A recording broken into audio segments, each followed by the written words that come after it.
سكري لرب كريم كان شكارا وارتجي منه في الدارين بكارا صلاة باق كريم قاد لي كرما بسم الله الرحمن الرحيم وأذن في الناس بالحج ياتوك رجالا وعلى كل ضامر ياتين من كل فج عميق ليشهدوا منافع لهم ويذكروا اسم الله في أيام معلومات على ما رزقهم من بهيمة الأنعام فكلوا منها وأطعموا البائس الفقير aaya bi suñu boroom subhaanahu wa taala dafa wax yonent bi sallallahu alayhi wa sallam ne ko woowal nit ñi soññu leen ci aj bu ko defee ku nekk jóge fu ne war ci ay gileem yoo xam ne day dox dox bu sori jóge ci dëkk bu sori bu ne ngir ñu mën a jariñu ci yi fi ñu nar a fekk te itam nañ fexe bay tudd yàlla ci bis yooyu te mooy bisu xaj yi te itam ñu sant suñu boroom ci xéewale géeg mu leen xéewalee ñu mën a jëfandikoo nag yi xar yi ak gileem yi na ngeen ci xewlu te na ngeen ci jox ñi nga xam ne dañoo ñàkk gu jéggi dayo aaya bi mi ngi nekk ci suuratul xajj mooy ñaar fukkeelu saar ci alquraanul karim ñaari aaya yi mooy tolloog ñaar fukk ak juróom ak ñaar fukk ak juróom benn qur'aanu safar sa'altuka allahumma bi haqqi wajhika yaa man ta'ala an yakuna shibhuka yaqiina qalbin wa fasaxata lisaan wa an ulaazima alkitaaba wallisaan sëriñ bi dafay wax ne yow sunu boroom subhaanahu wa taala maa ngi lay ñaan ci sa daraja ju tedd ji yow mi nga xam ne daqonte nga ak ngay nuroog kenn maa ngi lay ñaan nga jox ma kóolute xol ak làmmiñ wu leer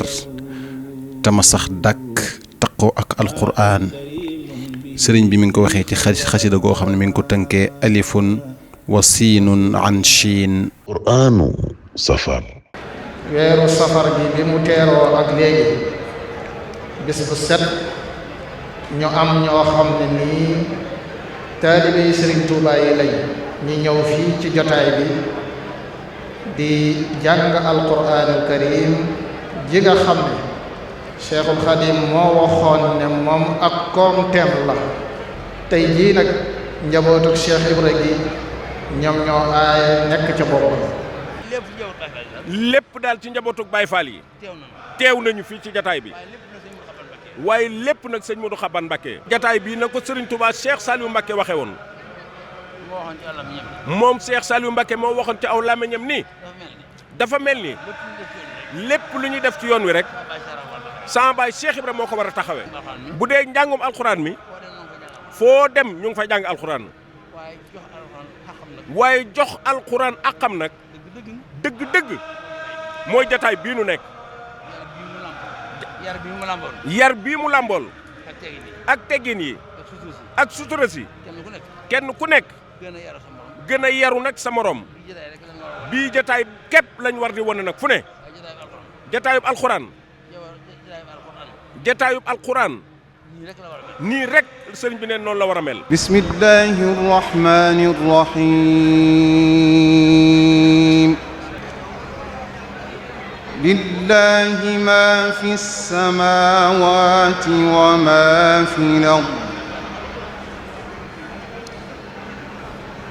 wa in tubdu ma fi أنفسكم أو تخفوه يحاسبكم به الله فيغفر tey jii rek jàng nañ fi lu toll ci 382 kaamil kon loolu lu rëy la صلاة باق كريم قاد لي كرما سكري لرب كريم كان شكارا وارتجي منه في الدارين بكارا